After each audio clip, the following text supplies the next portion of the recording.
MTV news Kannada ವಾಹಿನಿಗೆ ಸ್ವಾಗತ. ಚಳಿಗಾಲದ ಅಧಿವೇಶನ ನಡೆಯುತ್ತೆ. ರಾಜ್ಯದ ಸ್ಥಿತಿಗತಿಗಳ ಬಗ್ಗೆ ಚರ್ಚೆ ಮಾಡಲಾಗುತ್ತೆ.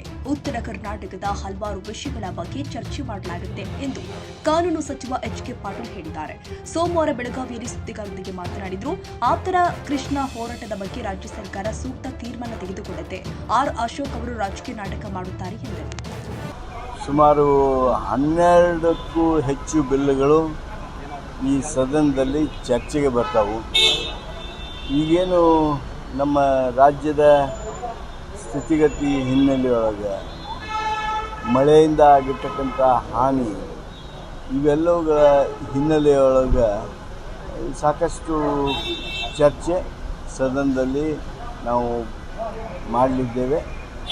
ಉತ್ತರ ಕರ್ನಾಟಕದ ಹಲವಾರು ವಿಷಯಗಳನ್ನು ಚರ್ಚಿಸೋದಕ್ಕೆ ಈ ಒಂದು ಚಳಿಗಾಲ ಅಧಿವೇಶನ ಬಹಳಷ್ಟು ಅನುಕೂಲಕರ ಆಗ್ತದೆ.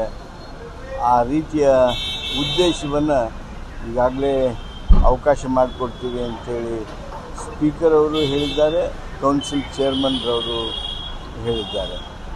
ಅಪರ ಕೃಷ್ಣ ಹೋರಾಟ ಬಗ್ಗೆ ಬಾಗಲಕೋಟೆಯಲ್ಲಿ ಪ್ರತಿಭಟನೆ ಕೂಡ ನಡೀತಾ ಇದೆ. ಏನಾದರೂ ಈ ಬಗ್ಗೆ ಸದನದಲ್ಲಿ ಅಪರ ಕೃಷ್ಣ ಹೋರಾಟ ಬಾಗಲಕೋಟೆಯಲ್ಲಿ ನಡೆದಿರುವಂಥದ್ದು ನನ್ನ ಗಮನಕ್ಕೂ ಇದೆ. ರಾಜ್ಯ ಸರ್ಕಾರ ಈ ವಿಷಯದ ಬಗ್ಗೆ ಭಾಳ ತೀವ್ರವಾಗಿರ್ತಕ್ಕಂಥ ನಿರ್ಣಯವನ್ನು ತೆಗೆದುಕೊಳ್ತಿದೆ. ಯಾವುದೇ ಸರ್ಕಾರ ಯಾವುದೇ ಅಭಿವೃದ್ಧಿ ಪರ ವಿಚಾರಕ್ಕೂ ಚರ್ಚೆ ಕೊಡ್ತಾ ಇಲ್ಲ ಅಂತೇಳಿ ಆರ್. ಅಶೋಕ್ ಅವರು ಆರೋಪ ಮಾಡ್ತಾ ಇದ್ದಾರೆ. ತಾಜಾ ಸುದ್ದಿಗಾಗಿ ಎಂಟಿವಿ ನ್ಯೂಸ್ 24x7ಗೆ ಸಬ್ಸ್ಕ್ರೈಬ್ ಮಾಡಿ ಮತ್ತು ಬೆಲ್ ಐಕಾನ್ ಅನ್ನು ಒತ್ತಿ. ತಪ್ಪದೇ ಲಿಂಕ್ ಶೇರ್ ಮಾಡಿ.